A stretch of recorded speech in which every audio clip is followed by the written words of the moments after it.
ओम गण गणपते नमः। बोले गणेश जी महाराज की जय, बुध देव की जय। प्रिय भक्तजनों, बुध को बुद्धि का कारण माना गया है, जो कि एक महत्वपूर्ण ग्रह भी है। अगर किसी की कुंडली में बुध खराब हो तो उसके जीवन में कभी भी तरक्की नहीं होती है, साथ ही उसे कभी भी कामयाबी नहीं मिलती है। बुध को व्यापार और बहन बेटी का कारक भी माना जाता है। इस दिन भगवान गणेश का दिन होता है, जो कि बुद्धि के देवता माने जाते हैं, जो अपने भक्तों के सभी विघ्न बाधाओं को हरण कर लेते हैं। इसीलिए उन्हें विघ्नहर्ता भी कहा जाता है। अगर कोई इनका सच्चे मन से पूजन करे तो उनको जीवन में धन और सुख समृद्धि की कभी कमी नहीं रहती। और भगवान गणेश, जिन्हें विघ्नहर्ता भी कहते हैं, उनकी पूजा अर्चना करने से जीवन के सभी दुख दूर हो जाते हैं। और इस दिन व्रत रखने का भी विधान है। अगर कोई इस दिन सच्चे मन से गणेश जी की आराधना करता है तो उसके जीवन के सभी कष्ट दूर हो जाते हैं। तो आज हम इस वीडियो में बुधवार की व्रत कथा सुनेंगे।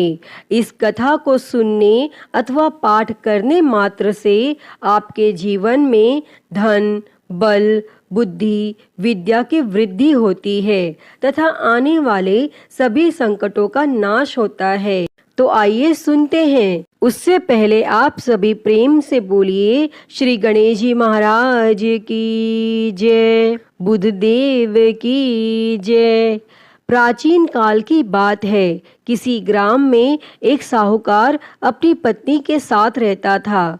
पति पत्नी दोनों भगवान गणेश जी की पूजा करते थे और दिन दुखियों की मदद करने के लिए हमेशा तत्पर रहते थे।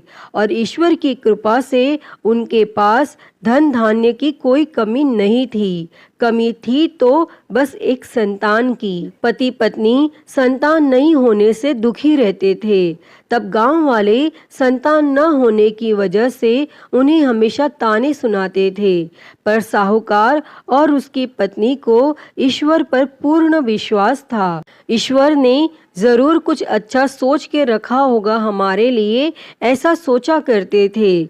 एक बार वह पति पत्नी मंदिर में भगवान गणेश जी के दर्शन और पूजा अर्चना करने गए। और जब वे दोनों पूजा करके बाहर आए तो उन्होंने देखा कि एक बालक मंदिर की सीढ़ियों पर बैठकर रो रहा है। और उसके पास किसी को ना देखकर पति पत्नी दोनों बालक के पास गए और बालक को शांत कराया और उसके माता पिता को ढूंढने लगे। और जब उस बालक के माता पिता पति पत्नी को नहीं मिले तो वे दोनों बच्चे को मंदिर के पुजारी के पास ले गए और उन्होंने पुजारी से बोला, ये बच्चा हमें रोते हुए मंदिर के बाहर मिला है, क्या आप इसके माता पिता को जानते हैं? तब पुजारी ने कहा, नहीं। और अब पति पत्नी और पुजारी तीनों लोग बालक के माता पिता को ढूंढने लगे। काफी देर ढूंढने पर बच्चे के माता पिता नहीं मिले। तब पुजारी ने साहूकार और उसकी पत्नी को कहा, आप इस बालक को अपने घर ले जाइए। अगर इसके माता पिता इसे ढूंढते हुए आए तो मैं उन्हें लेकर आपके घर आ जाऊंगा। तब साहूकार और उसकी पत्नी बच्चे को लेकर अपने घर चले गए। काफी समय बीत गया और बालक के असली माता पिता का कोई पता नहीं चला। तो उन्होंने गांव के सरपंच से अनुमति लेकर बच्चे को गोद ले लिया और उस नन्हे से बालक का नाम गणेश रख दिया। और कुछ दिन बाद गांव में एक पति पत्नी आए जो चोर थे। गांव में जाकर उन्हें पता चला कि गांव में सबसे ज्यादा धनी व्यक्ति साहूकार है, जिसकी कोई संतान नहीं है और उन्होंने एक बच्चे को गोद लिया है जिसके माता पिता का कोई पता नहीं है। और वे दोनों चोर पति पत्नी अब विचार करने लगे कि साहूकार को कैसे लूटा जाए। तभी उन्होंने योजना बनाई कि वे दोनों बच्चे के असली माता पिता बनकर जाएंगे और योजना बनाकर पति पत्नी दोनों मंदिर में जाकर बैठकर रोने लगे। उन्हें रोता देखकर मंदिर के पुजारी आए और उनके रोने का कारण पूछने लगे। पति पत्नी ने बताया कि आज से 4 साल पहले इसी मंदिर में हमारा बच्चा खो गया था, उसे ही याद करके हम रो रहे हैं और तब से हम अपने बच्चे को अलग अलग जगह खोज रहे हैं, पर वह हमें कहीं नहीं मिला। तब पुजारी ने बोला, एक बालक है जो उन्हें 4 साल पहले मंदिर की सीढ़ियों पर मिला था, शायद वह आपका ही पुत्र हो। वह बालक गांव के साहूकार के घर पर है, आप लोग मेरे साथ चलिए, मैं आपसे आपके पुत्र को मिलवाता हूँ। और इतना कहकर पुजारी उन दोनों पति पत्नी को लेकर साहूकार के घर चल दिए और वहां जाकर पुजारी ने साहूकार को बताया कि गणेश के असली माता पिता मिल गए हैं और वह गणेश को लेने आए हैं। और यह सुनते ही साहूकार और उसकी पत्नी दोनों बहुत दुखी हुए, लेकिन वे दोनों गणेश को उसके असली माता पिता को सौंपने के लिए तैयार हो गए। और शाम का वक्त था। साहूकार ने उन दोनों पति पत्नी से बोला, आप लोग आज विश्राम करें और कल प्रातः काल होते ही निकल जाइएगा। और यह सुनते ही पति पत्नी दोनों खुश हो गए, क्योंकि उन्हें चोरी करने का मौका मिल गया था। और तब रात्रि को जब साहूकार और उसकी पत्नी सोने चले गए, तभी दोनों चोर पति पत्नी उठे और चोरी करने के लिए तिजोरी को तोड़ने लगे। और आवाज सुनकर घर का नौकर जग गया और उसने जाकर देखा तो वही पति पत्नी थे जो खुद को गणेश का माता पिता बता रहे थे। तब नौकर ने कमरे का दरवाजा बाहर से बंद कर दिया और तेजी से मालिक को बुलाने लगा। और आवाज सुनकर साहूकार और उसकी पत्नी दौड़ते हुए आए और चिल्लाने का कारण पूछने लगे। तब नौकर ने बताया कि ये दोनों पति पत्नी तिजोरी से चोरी कर रहे थे और यह सब देखकर वे समझ गए कि ये दोनों गणेश के माता पिता नहीं बल्कि चोर हैं। साहूकार ने गणेश को देने से मना कर दिया और बोले कि चले जाओ यहाँ से। पर उन दोनों धोखेबाज पति पत्नी ने निर्णय किया कि वो अब गणेश को अपने साथ ले जाकर ही रहेंगे। तब पति पत्नी दोनों गांव के सरपंच के पास गए और बोले, साहूकार उनके पुत्र को वापस नहीं दे रहा है। तब सरपंच ने साहूकार और उसकी पत्नी को गणेश को साथ लेकर सरपंच के सामने प्रस्तुत होने की सूचना भेजी और साहूकार अपनी पत्नी और गणेश को लेकर आ गए। तब सरपंच ने भी फैसला किया कि साहूकार की पत्नी तथा दूसरी औरत जो गणेश को अपना पुत्र बोल रही थी, उन्हें सूर्य देवता के सामने अपना आंचल फैला के खड़े हो जाना है और जिसके भी आंचल से गणेश के मुंह में दूध जाएगा, गणेश उसका पुत्र कहलाएगा। तब दोनों औरतें अपना आंचल सूर्य देवता के सामने फैला के खड़ी हो गई और प्रार्थना करने लगी। तब भगवान गणेश जी के आशीर्वाद से साहूकार की पत्नी के आंचल से दूध की धारा गणेश के मुंह में आ गई और यह देखकर साहूकार और उसकी पत्नी बहुत खुश हुए और सरपंच ने गणेश को साहूकार को सौंप दिया और वहां खड़े सभी लोग भगवान गणेश जी की जय जयकार करने लगे। अतः हे गणेश भगवान जी, जैसी कृपा आपने साहूकार और उसकी पत्नी पर की, वैसी ही कृपा इस कथा को कहते, सुनते और हुंकारा भरते सब पर करना। तो सभी प्रेम से बोलिए, गणेश जी महाराज की जय, गणपति बाप्पा मोरया। तो आइए सुनते हैं बुधवार व्रत की एक और कथा। उससे पहले आप सभी प्रेम से बोलिए, श्री गणेश जी महाराज की जय, बुधदेव की जय। प्राचीन काल की बात है। समतापुर नगर में मधुसूदन नामक एक व्यक्ति रहता था। वह बहुत धनवान था। मधुसूदन का विवाह बलरामपुर नगर की एक सुंदर लड़की संगीता के साथ हुआ था।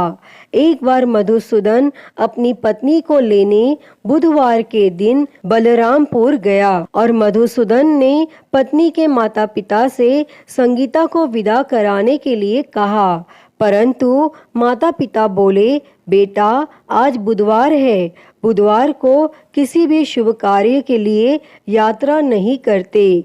लेकिन मधुसूदन नहीं माना और उसने ऐसे शुभ अशुभ की बातों को न मानने की बात कही। तब संगीता के माता पिता ने मजबूरी में अपनी बेटी की विदाई की और दोनों ने बैलगाड़ी से यात्रा प्रारंभ की और 2 कोस की यात्रा के बाद उसकी गाड़ी का एक पहिया टूट गया और वहां से दोनों ने पैदल की यात्रा शुरू की। तब रास्ते में संगीता को प्यास लगी और मधुसूदन उसे एक पेड़ के नीचे बैठाकर जल लेने चला गया और थोड़ी देर बाद जब मधुसूदन कहीं से जल लेकर वापस आया तो वह बुरी तरह हैरान हो उठा, क्योंकि उसकी पत्नी के पास उसकी ही शक्ल सूरत का एक दूसरा व्यक्ति बैठा था और संगीता भी मधुसूदन को देखकर हैरान रह गई और वह दोनों में कोई अंतर नहीं कर पाई। तब मधुसूदन ने उस व्यक्ति से पूछा, तुम कौन हो और मेरी पत्नी के पास क्यों बैठे हो? और मधुसूदन की बात सुनकर उस व्यक्ति ने कहा, अरे भाई, यह मेरी पत्नी संगीता है। मैं अपनी पत्नी को ससुराल से विदा करा कर लाया हूँ, लेकिन तुम कौन हो जो मुझसे ऐसा प्रश्न कर रहे हो? और यह सुन मधुसूदन ने कहा, तुम जरूर कोई चोर या ठग हो। यह मेरी पत्नी संगीता है, मैं इसे पेड़ के नीचे बैठाकर जल लेने गया था। तब इस पर उस व्यक्ति ने कहा, अरे भाई, झूठ तो तुम बोल रहे हो। संगीता को प्यास लगने पर जल लेने तो मैं गया था। मैंने तो जल लाकर अपनी पत्नी को पिला भी दिया है। अब तुम चुपचाप यहाँ से चलते बनो, नहीं तो किसी सिपाही को बुलाकर तुम्हें पकड़वा दूंगा। और इस तरह दोनों एक दूसरे से लड़ने लगे और उन्हें लड़ते देख बहुत से लोग वहां एकत्र हो गए और नगर के कुछ सिपाही भी वहां आ गए और सिपाही उन दोनों को पकड़कर राजा के पास ले गए। और सारी कहानी सुनकर राजा भी कोई निर्णय नहीं कर पाया और संगीता भी उन दोनों में से अपने वास्तविक पति को नहीं पहचान पा रही थी और राजा ने दोनों को कारागार में डाल देने के लिए कहा।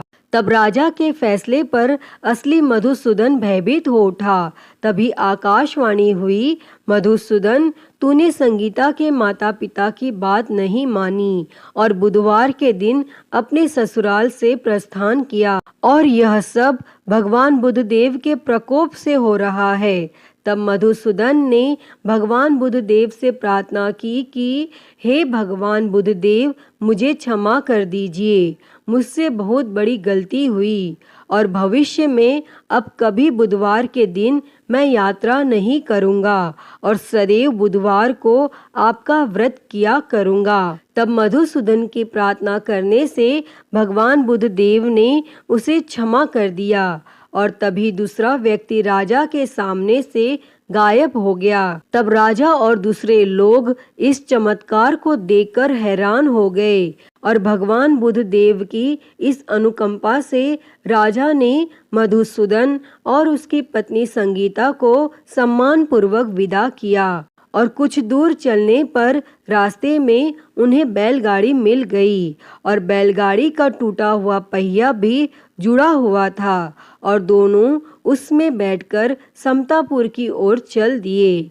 तब मधुसूदन और उसकी पत्नी संगीता दोनों बुधवार को व्रत करते हुए आनंद पूर्वक जीवन यापन करने लगे और इस तरह भगवान बुद्धदेव की कृपा से उनके यहाँ खुशियाँ बरसने लगी और जो भी स्त्री पुरुष विधिवत बुधवार का व्रत करके व्रत कथा सुनते हैं, भगवान बुद्धदेव उनके सभी कष्ट दूर करते हैं। अतः हे भगवान बुद्धदेव जी, इस कथा को कहते, सुनते और हुंकारा भरते सब पर अपनी कृपा बनाए रखना, सभी के कष्टों को दूर करना। तो सभी प्रेम से बोलिए भगवान बुद्धदेव की जय, गणेश जी महाराज की जय, गणपति बाप्पा मोरया। प्रिय भक्तजनों, तो मैं उम्मीद करती हूँ कि आपको आज की यह कथा पसंद आई होगी, और अगर वीडियो अच्छी लगी हो तो इसे लाइक करें, ज़्यादा से ज़्यादा शेयर करें और कमेंट में गणेश जी महाराज की जय लिखना ना भूलें। और हरिहर भक्ति चैनल को सब्सक्राइब कर नोटिफिकेशन बेल को ज़रूर ऑन कर लें। हर हर महादेव। धन्यवाद।